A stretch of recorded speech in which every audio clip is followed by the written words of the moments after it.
해당 범위 내의 오차라고 하는 것은 내가 정말 정확하게 설계하고 건축해야지라고 했음에도 불구하고 오차가 났을 때 인정이 되는 거지, 그 오차를 당연히 오차 범위 내에서 줄여도 되지라고 의도적으로 그 오차 범위 내에서 줄인다면 그 오차는 인정을 해주지 않겠다는 거예요.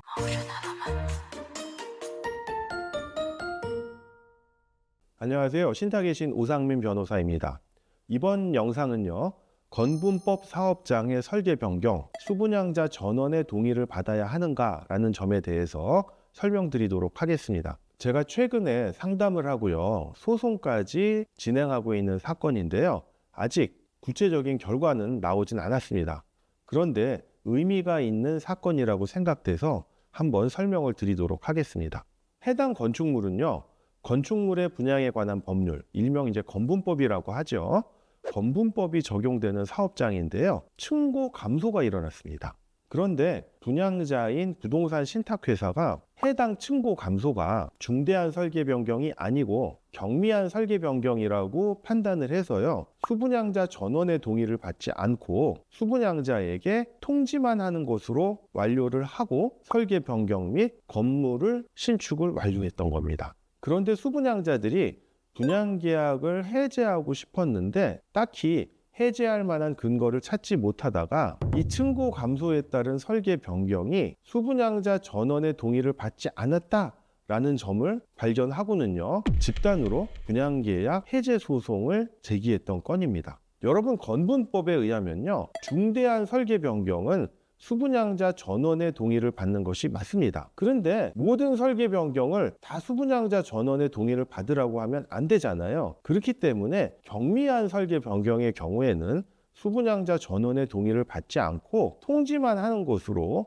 가름을 하고 있습니다. 그런데 부동산 신탁회사는 왜 수분양자 전원의 동의를 받지 않고 층고 감소에 따른 설계 변경을 강행했느냐라고 하면은 나름 부동산 신탁회사에게도 이유가 있어요. 층고 감소에 따른 설계 변경이 일어난 부분이 수분양자들이 실제 생활을 하는 전용 부분이 아니고요, 피난 안전구역입니다. 피난 안전구역이란 고층 건물에 화재 또는 지진과 같은 재난이 일어났을 때 1층으로 대피하지 못할 경우 잠시 피난을 할 수 있는 이제 피난처를 말하는데요. 고층 건물에는 중간에 이러한 피난 안전구역을 만들도록 하고 있습니다. 그런데 이러한 피난 안전구역의 층고 감소가 일어났던 거예요. 그리고 제가 실제 가봤더니 피난 안전구역의 층고 감소가 사람들이 서서 걸어 다니지 못할 정도가 아니라 애초에 피난 안전구역의 층고가 3m였는데 한 2m 정도로 축소된 거예요. 즉 3m나 2m나 사람들이 지나다니는 데는 아무런 문제는 없습니다. 그러다 보니까 부동산 신탁회사도요,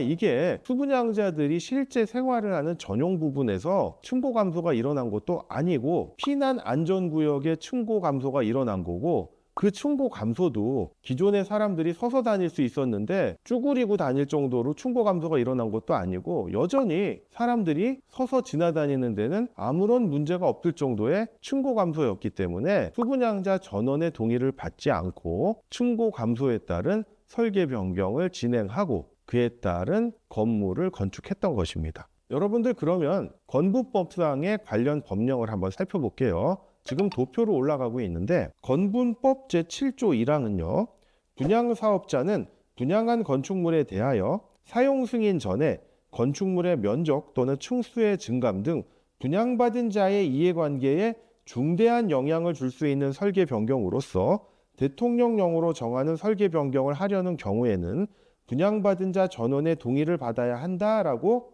규정하고 있습니다. 그러면 건분법 제7조 제1항에서 규정하고 있는 대통령령으로 정하는 설계 변경이라는 건 무엇일까? 자, 그러면 건분법 시행령 제10조 제2호는 대통령령으로 정하는 설계 변경에 대해서 다음과 같이 규정하고 있습니다. 즉, 공용면적, 전용면적, 대지 지분 또는 층고가 감소하는 변경, 이렇게 되어 있기 때문에 층고가 감소하는 변경은요, 대통령령으로 정하는 설계 변경에 해당하는 게 맞습니다. 그런데 건부법 제7조 1항은요. 분양받은 자의 이해관계에 중대한 영향을 줄 수 있는 설계 변경이라는 전제 요건을 규정하고 있기 때문에 피난 안전구역의 층고 감소가 분양받은 자의 이해관계에 중대한 영향을 줄 수 있는 설계 변경인지 여부가 일단 확정이 돼야 되는 겁니다. 이 부분에 대해서 수분양자들과 분양자인 부동산 신탁회사와의 다툼이 있는 거예요. 그런데 사실 여러분 한번 솔직히 까놓고 얘기해 보겠습니다. 아니 이게 만약에 이 건물이 2배, 3배 올랐다면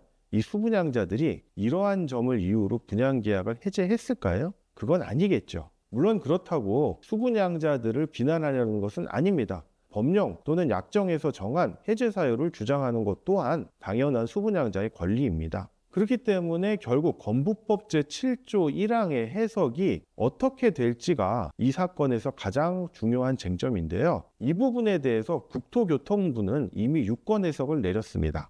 지금 제가 도표에서 올려드릴 텐데요. 국토교통부는요. 건분 법령상의 규정은 분양받은 자의 이해관계를 보호하기 위한 규정으로서 엄격하게 해석해야 하므로 층고 감소는 분양받은 자 전원의 동의가 필요한 설계 변경이며 허용 오차 범위 내의 층고 감소라고 하더라도 분양받은 자 전원의 동의가 필요하다라고 해석하고 있습니다. 즉 국토교통부의 유권 해석은 상당히 엄격해요. 층고 감소가 있다면 중대한 설계 변경에 해당되기 때문에 수분양자 전원의 동의를 받아라.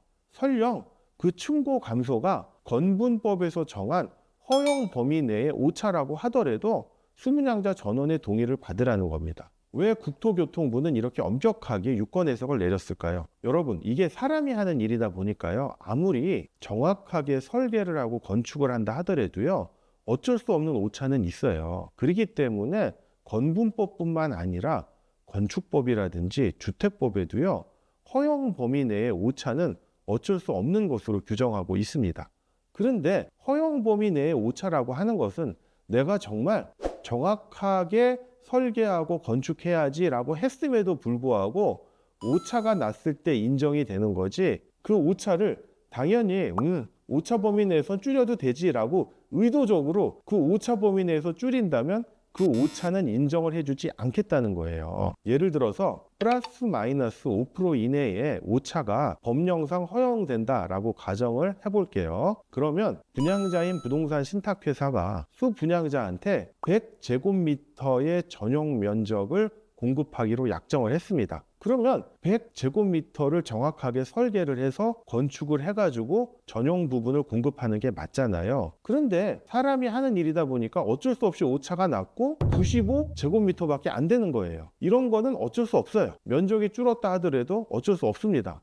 그런데 분양자인 부동산 신탁회사가 플러스 마이너스 5% 내는 오차가 허용되는 범위니까 애초에 95제곱미터로 분양을 하고 공급을 해야겠다라고 한다면 그거는 안 된다는 거예요. 그렇기 때문에 국토교통부 유권 해석은 층고 감소는 중대한 설계 변경에 해당되기 때문에 수분양자 전원의 동의를 받아야 하고요.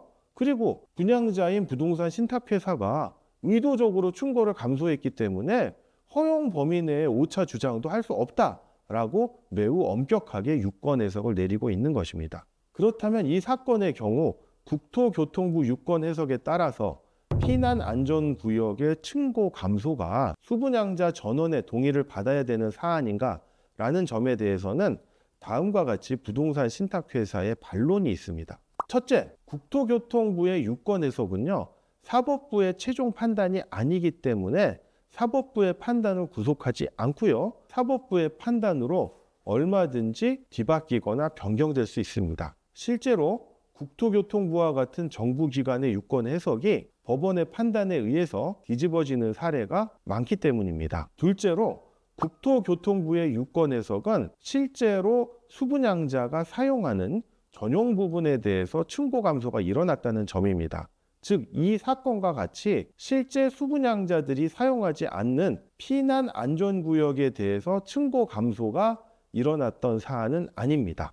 셋째로 피난 안전구역에 사람들이 지나다니지 못할 정도로 층고 감소가 일어났던 게 아니라 층고 감소에도 불구하고 사람들이 지나다니는데 충분했고 그리고 피난 안전구역에 대한 층고 감소가 분양 가격에 영향을 미치는 요소도 아니라는 점입니다. 넷째, 보다 추가적인 확인이 필요하겠지만 면적 증가 내지는 사용에 효용이 증대되었다라고 한다면 굳이 수분양자 전원의 동의를 받을 필요는 없는 설계 변경이다라고 하는 것이 신탁회사의 항변입니다. 아직 이 사건은 1심 법원의 판단은 나온 것이 아니기 때문에 앞으로 구체적인 1심 법원의 판단이 나오면 추가 영상을 제작해서 빠르게 그 결과를 전달드리도록 하겠습니다. 그럼에도 불구하고 이 영상을 제작하게 된 것은 층고 감소에 따른 설계 변경이 반드시 수분양자 전원의 동의를 받아야만 되는 사항이냐라는 점에 대해서